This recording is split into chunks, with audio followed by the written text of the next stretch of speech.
صعيدا طيبا فامسحوا بوجوهكم وأيديكم منه. حدثنا عبد الله بن يوسف قال أخبرنا مالك عن عبد الرحمن بن القاسم عن أبيه عن عائشة رضي الله عنها زوج النبي صلى الله عليه وسلم قالت: خرجنا مع رسول الله صلى الله عليه وسلم في بعض أسفاره حتى إذا كنا بالبيداء أو بذات الجيش انقطع عقد لي، فقام رسول الله صلى الله عليه وسلم على التماسه، وأقام الناس معه وليسوا على ماء، فأتى الناس إلى أبي بكر الصديق رضي الله عنه فقالوا: ألا ترى ما صنعت عائشة؟ أقامت برسول الله صلى الله عليه وسلم والناس وليسوا على ماء وليس معهم ماء. فجاء أبو بكر ورسول الله صلى الله عليه وسلم واضع رأسه على فخذه قد نام، فقال: حبست رسول الله صلى الله عليه وسلم والناس وليسوا على ماء وليس معهم ماء. فقالت عائشة: فعاتبني أبو بكر وقال: ما شاء الله أن يقول، وجعل يطعنني بيدي في خاصرتي فلا يمنعني من التحرك إلا مكان رسول الله صلى الله عليه وسلم على فخذي. فقام رسول الله صلى الله عليه وسلم حين أصبح على غير الماء، فأنزل الله عز وجل آية التيمم فيتيمموا. فقال أسيد بن الحضير: ما هي بأول بركتكم يا آل أبي بكر؟ قالت: فبعثنا البعير الذي كنت عليه فأصبنا العقد تحته. حدثنا محمد بن سنان هو العوقي قال حدثنا هشيم قال وحدثني سعيد بن النضر قال أخبرنا هشيم قال أخبرنا سيار قال حدثنا يزيد الفقير قال أخبرنا جابر بن عبد الله رضي الله عنهما أن النبي صلى الله عليه وسلم قال: أعطيت خمسا لم يعطهن أحد قبلي، نصرت بالرعب مسيرة شهر، وجعلت لي الأرض مسجدا وطهورا، فأيما رجل من أمتي أدركته الصلاة فليصلي، وأحلت لي المغانم ولم تحل لأحد قبلي، وأعطيت الشفاعة، وكان النبي صلى الله عليه وسلم يبعث إلى قومه خاصة، وبعثت إلى الناس عامة. بسم اللہ الرحمن الرحیم الحمد للہ رب العالمین والصلاة والسلام علی سید الانبیاء والمرسلین محمد وآلہ وصحبہ اجمعین، اما بعد۔ مصنف رحمۃ اللہ تعالیٰ علیہ نے اب یہاں سے تیمم کے مسائل کو تمہارے سامنے ذکر کیا۔ تیمم کی شروعات کس طریقے سے ہوئی، اس کے متعلق کون سی آیتیں نازل ہوئی، تیمم کا حکم کس آیت سے نازل ہوتا ہے، اور تیمم کرنے کا طریقہ کیا ہے، اس کی ساری تفصیلات جو حدیث پاک میں امام بخاری رحمۃ اللہ تعالیٰ علیہ نے یہاں پر ذکر فرمائی ہے۔ تیمم کا لغوی معنی آتا ہے ارادہ کرنا، اور شریعت میں تیمم کا معنی ہے پاک مٹی کا طہارت کے لیے استعمال کرنا، یہ تیمم کا معنی ہے۔ اس وجہ سے وضو کے لیے تو نیت کی ضرورت نہیں ہے، بغیر نیت کے بھی اگر وضو کرو گے تو وضو ہو جائے گا، لیکن تیمم کے لیے نیت کرنا ضروری ہے، طہارت حاصل کرنے کے ارادے سے مٹی کو استعمال کرنا ضروری ہے۔ اس وجہ سے اس کے لغوی معنی میں ہی ارادے کا اور نیت کرنے کا معنی پایا جاتا ہے۔ اس وجہ سے چاروں اماموں کے نزدیک تیمم کے لیے نیت شرط ہے۔ تیمم کی فرضیت کب ہوئی، اور یہ تیمم حضور اقدس صلی اللہ علیہ وسلم کی امت کی خصوصیت ہے۔ جیسا کہ ان قریب معلوم ہوگا، دنیا میں بہت ساری قومیں آئی، لیکن ان کے لیے تیمم کو، وضو کی جگہ پر تیمم کو قائم مقام نہیں قرار دیا گیا۔ صرف امت محمدہ کے لیے حضور اقدس صلی اللہ علیہ وسلم کی برکت سے یہ سہولت ملی کہ اگر پانی نہ ہو یا پانی کے استعمال کے اوپر قادر نہ ہو تو مٹی کو استعمال کر کے یا تیمم کر کے آدمی طہارت کو حاصل کر سکتا ہے۔ اب یہ واقعہ کون سے سن میں ہوا، تو اس کے متعلق حدیث پاک میں آتا ہے کہ یہ تقریباً سن ہجری 6 کا واقعہ ہے۔ حضور اقدس صلی اللہ علیہ وسلم کا معمول تھا کہ جب سفر کرتے تھے، چاہے وہ سفر جہاد کا ہوتا تھا یا وہ سفر کیا ہے حج یا عمرہ وغیرہ کا ہوتا تھا، کوئی بھی، حضور اقدس صلی اللہ علیہ وسلم ازواج مطہرات کی رضامندی کے لیے یا ازواج مطہرات کی دل جمعی کے لیے قرآن اندازی کرتے تھے، اور جس کا نام آتا تھا حضور اقدس صلی اللہ علیہ وسلم اس کو اپنے ساتھ سفر میں لے جایا کرتے تھے۔ اسی طریقے سے ایک مرتبہ قرآن میں حضرت عائشہ صدیقہ رضی اللہ تعالیٰ عنہ کا نام آیا، اور حضور اقدس صلی اللہ علیہ وسلم اس سفر میں، یہ سفر جہاد کا تھا، غزوہ مریسیہ تھا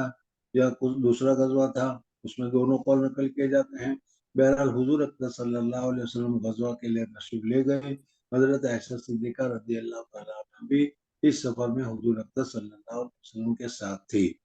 عورتوں کی عادت ہوا کرتی ہے کہ اس طریقے سے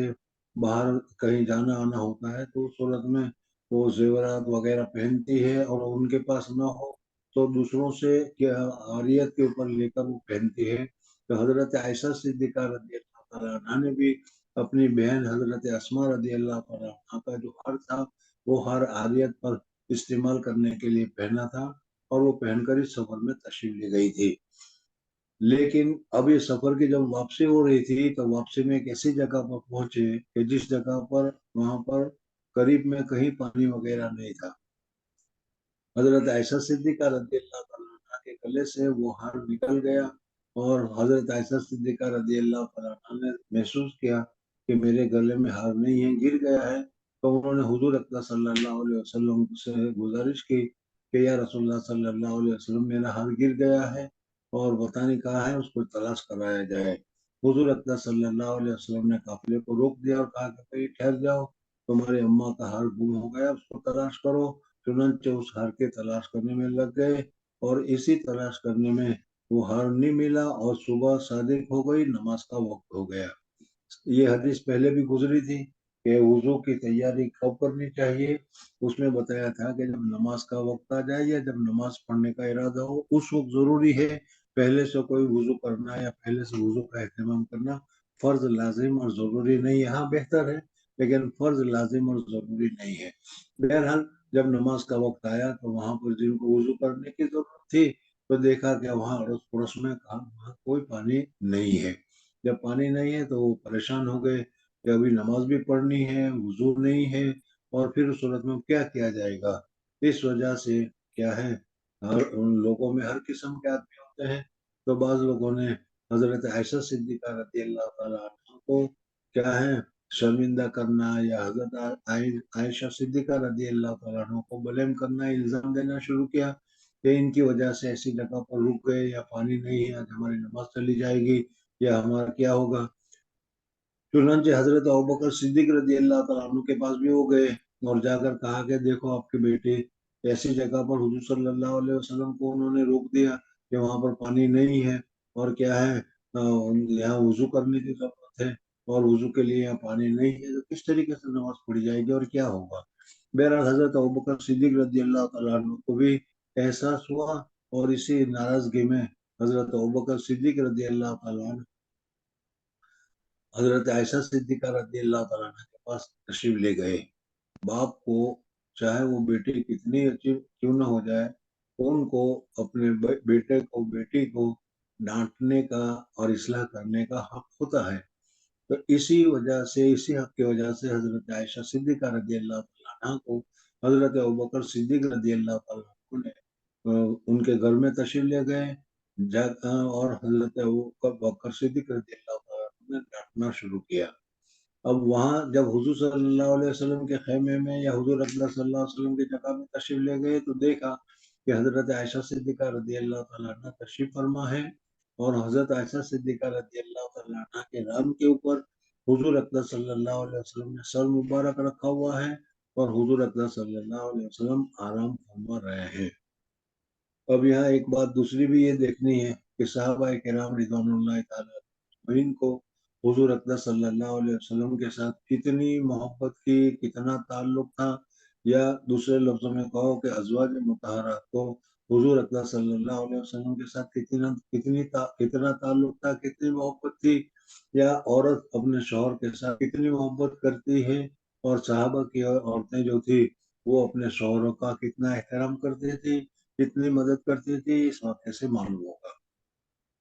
حضرت ابوبکر صدیق رضی اللہ تعالیٰ عنہ حضرت عائشہ صدیقہ رضی اللہ تعالیٰ عنہ کے پاس تشریف لے گئے، اور لے جانے کے بعد انہوں نے حضرت عائشہ صدیقہ رضی اللہ تعالیٰ عنہ کو ڈانٹنا شروع کیا کہ یہ کیا بچپنا ہے، گھر لاتی ہو حفاظت ہوتی نہیں، سنبھلتا نہیں، تو لانے کی کیا ضرورت تھی، ایسی جگہ پر روک دیا، یا پانی نہیں ہے، اب لوگوں کو وضو کرنا ہے، اب وضو کرنے کے لیے پانی یہاں پر کہیں ہے نہیں، اور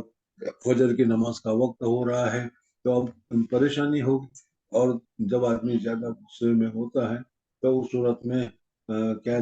جن کے اوپر غصہ ہو رہا ہے اس کو کبھی تھپڑ مارتا ہے، کبھی مارتا ہے، اور کچھ نہیں، تو کیا انگلی کے ذریعے سے اس طریقے سے چوکے مارتا ہے.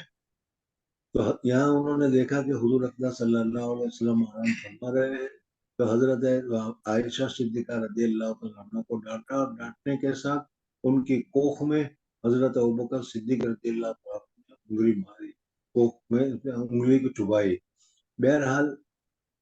کوکھ میں انگلی چبانے سے آدمی کے بدن میں قسم کی حرکت پیدا ہو جاتی ہے، اور انگلی مارنے کے بعد وہ کیا ہے کوکھ میں جب انگلی ماری جاتی ہے تو آدمی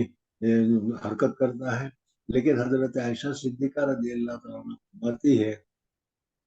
کہ ابا جان مجھے ڈانٹتے رہے، ڈپٹتے رہے، جو کچھ کہنا تھا وہ کہتے رہے، اور انہوں نے چوکے بھی مارے، لیکن حضور اقدس صلی اللہ علیہ وسلم میرے ران کے اوپر سر رکھ کر آرام فرما رہے تھے، اس وجہ سے میں سب برداشت کرتی رہی اور ذرا سے بھی میں نے حرکت نہیں کی. یہ حضور اقدس صلی اللہ علیہ وسلم کی محبت کی وجہ سے کہ کہیں میرا محبوب کے جو میرے پر آرام کر رہے ہیں ان کے آرام میں خلل نہ ہو، حضور اقدس صلی اللہ علیہ وسلم کی نیند نہ ٹوٹ جائے. اس وجہ سے کہ جس کے اوپر سر رکھا ہوا ہو اس میں اگر حرکت پیدا ہوتی ہے، ہلتا ہے، تو پھر آدمی کی نیند ٹوٹ جایا کرتی ہے. اور ادھر حضرت ابوبکر صدیق رضی اللہ تعالیٰ عنہ میرے کوکھ میں انگلی مار رہے تھے، غصے میں مار رہے تھے، لیکن میں اس کو برداشت کرتی رہی اور میں نے ذرا سے بھی حرکت نہیں کی. بہرحال حضور اقدس صلی اللہ علیہ وسلم اس طریقے سے لیٹے رہے یہاں تک کہ فجر کا وقت ہو گیا. تو پھر اللہ تبارک و تعالیٰ نے فَإِن لَّمْ تَجِدُوا مَاءً فَتَيَمَّمُوا صَعِيدًا طَيِّبًا یہ آیت نازل فرمائی، یعنی اب وضو کی جگہ پر تیمم کرنے کی اجازت مرحمت فرما دی. چنانچہ حضور اقدس صلی اللہ علیہ وسلم نے صحابہ کرام رضوان اللہ تعالی علیہم اجمعین کو یہ کہہ کر بتا دیا کہ اگر پانی نہ ہو یا کسی ایسی جگہ پر ہو جہاں استعمال کرنا مشکل ہو تو پھر اس صورت میں تیمم کرنا چاہے تو آدمی تیمم کر سکتا ہے. تو امام بخاری رحمۃ اللہ تعالی علیہ نے یہاں پر جو تمہارے پاس نسخہ ہے اس میں کتاب التیمم کے بعد وقول اللہ عز وجل فلم تجدوا ماء فتیمموا خلایا صعیدا طیبا فامسحوا بوجوہکم وایدیکم منہ.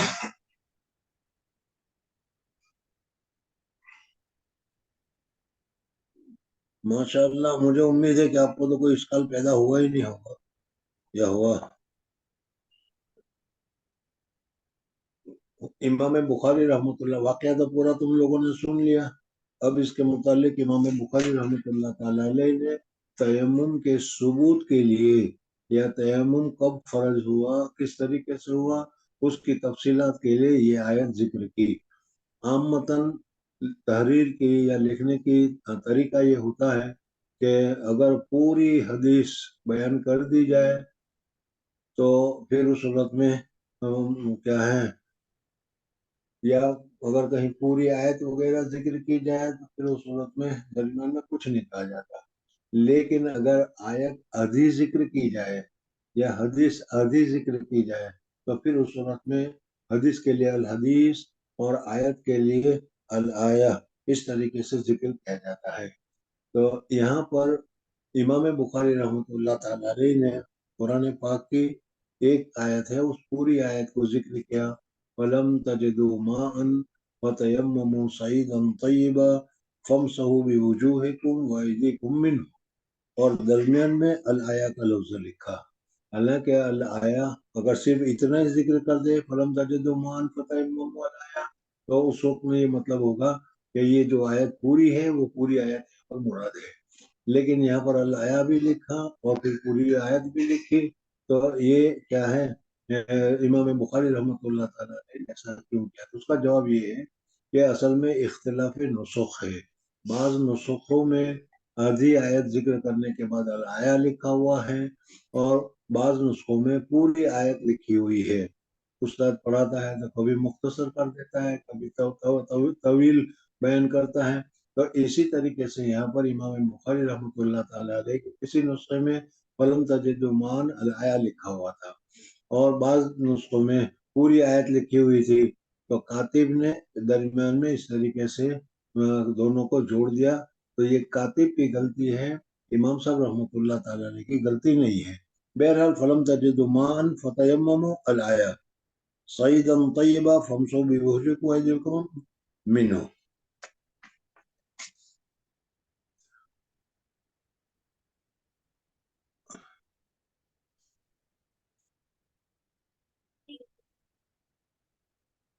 عن ابی عن عائشہ زوج النبی صلی اللہ علیہ وسلم قال خرجنا مع رسول اللہ صلی اللہ علیہ وسلم فی بعض اسفارہ، یعنی حضور اقدس صلی اللہ علیہ وسلم جو سفر فرما رہے تھے ان سفروں میں سے کسی ایک سفر کا یہ واقعہ ہے۔ اور یہ سفر کون سا تھا؟ تو یہ غزوہ بنی مستلق یا غزوہ بنی مرسی، غزوہ مریسی کا واقعہ ہے کہ ان دونوں واقعوں میں یہ ہوا۔ ایک دوسری بحث بھی ہے کہ احادیث میں جب ہم دیکھتے ہیں تو حضرت عائشہ صدیقہ رضی اللہ تعالیٰ عنہ کے ہار کے گم ہو جانے کا واقعہ متعدد بار ہوا ہے۔ تو پہلی بحث تو یہ ہے کہ حضرت عائشہ صدیقہ رضی اللہ تعالیٰ عنہ کے ہار کے گم ہو جانے کا واقعہ ایک ہی مرتبہ ہوا تھا یا دو مرتبہ ہوا تھا، ایک ہی سفر میں ہوا تھا یا دو سفر میں الگ الگ ہوا تھا۔ ایک سفر میں تو یہ ہے کہ حضور اقدس ہار حضرت عائشہ صدیقہ رضی اللہ تعالیٰ عنہ نے حضرت اسماء ہی سے لیا تھا، اس لیے وہ ہار تو ایک ہی ہے حضرت اسماء کا، لیکن واقعہ کتنی مرتبہ ہے؟ تو اس میں یہ ہے کہ ایک مرتبہ انہوں نے ہار لیا تھا اور وہ ہار گر گیا، اور پھر حضور صلی اللہ علیہ وسلم نے پڑاؤ کا حکم ڈال دیا تو سب وہاں ٹھہر گئے۔ تو جس جگہ پر ہار گرا تھا اس کے اوپر اونٹ بیٹھ گیا، اس لیے وہاں تلاش کرتے رہے تو وہ نہیں ملا، ادھر ادھر سب جگہ تلاش کیا لیکن نہیں ملا۔ اور پھر اس صورت میں کیا ہے، جب اٹھنے کا یا پڑاؤ کو اٹھانے کا جب حکم دیا اور اونٹ کو اٹھایا گیا تو اونٹ کے نیچے سے ہار ملا۔ اس وقت آیت اس سفر میں یا اس واقعے کے وقت میں آیت تیمم نازل ہوئی۔ دوسرا واقعہ یہ ذکر کیا جاتا ہے کہ حضور اکرم صلی اللہ علیہ وسلم اور حضرت عائشہ صدیقہ رضی اللہ تعالیٰ عنہ جہاد کے سفر کے لیے تشریف لے گئے تھے۔ واپسی میں حضرت عائشہ صدیقہ رضی اللہ تعالیٰ عنہ فرماتی ہے کہ رات بھر کچھ دیر چلتے رہے، کچھ دیر کے لیے آرام کرنے کا ارادہ کیا سب نے، تھوڑی دیر سستائے تو اسی وجہ سے سفر کو وہاں ختم کیا۔ لیکن تھوڑی دیر کے بعد حضور اکرم صلی اللہ علیہ وسلم نے سفر کا ارادہ کیا اور حکم دے دیا کہ چلو بھائی چلو کچھ کرو، آگے چلو، ابھی بہت سارا راستہ کاٹنا باقی ہے۔ اس وجہ سے حضرت عائشہ صدیقہ رضی اللہ تعالیٰ فرماتی ہے کہ اس وقت میرے دل میں یہ خیال آیا کہ ابھی سفر میں پھر چلنا ہے اور ان پر بیٹھنے کی وجہ سے پھر نیچے اترنا راستے میں مشکل ہوگا، اس وجہ سے میں پہلے سے پیشاب وغیرہ کر کے فارغ ہو جاؤں۔ اور یہ عورتوں کی عامةً عادت ہوتی ہے کہ جب سفر کا ارادہ ہی ہوتا ہے، نکلنے کا وقت ہوتا ہے، اسی وقت پیشاب کرنے جاتی ہے وہ۔ بہرحال حضرت عائشہ صدیقہ رضی اللہ تعالیٰ اس وقت استنجا کرنے کے لیے، پیشاب کرنے کے لیے تشریف لے گئی، اور کیا ہے انہوں نے پیشاب کیا، اور پیشاب کرنے کے وقت میں اس وقت کہیں پر وہ ہار حضرت عائشہ صدیقہ رضی اللہ تعالیٰ سے گر گیا۔ اب جب وہاں سے وہ واپس ہو رہی ہے اپنے مقام پر تو اس وقت ان کو ہار کا گم ہونے کا احساس ہوا، اس وجہ سے وہ ہار کے تلاش کرنے میں لگ گئی۔ ادھر حضور اکرم صلی اللہ علیہ وسلم نے سفر کا حکم فرما دیا کہ چلو چلو، تو حضرت عائشہ صدیقہ رضی اللہ تعالیٰ عنہ کا جو اونٹ تھا وہ اونٹ کے اوپر جو ہودج ہوتا تھا، وہ ہودج کیا ہے حضرت عائشہ صدیقہ رضی اللہ تعالیٰ کے اونٹ کے اوپر باندھ لیا گیا۔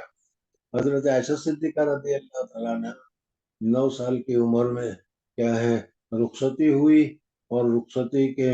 2-3 سال بعد یعنی 15 16 17 سال کی بچی تھی، اور اس زمانے میں کھانا پینا بھی بہت کم ہوتا تھا، اس وجہ سے حضرت عائشہ صدیقہ رضی اللہ عنہ کا وزن زیادہ نہیں تھا، اس وجہ سے ہودج کے اٹھانے والے کو پتہ بھی نہیں چلتا تھا کہ اس میں کوئی آدمی ہے یا نہیں ہے، اس کا کچھ وزن ہے یا وزن نہیں ہے۔ تو ہودج کو باندھنے والے آئے اور آ کر انہوں نے حضرت عائشہ صدیقہ رضی اللہ تعالیٰ عنہ کا ہودج کو اونٹ کے اوپر باندھ لیا، اور کیا ہے سفر شروع ہو گیا۔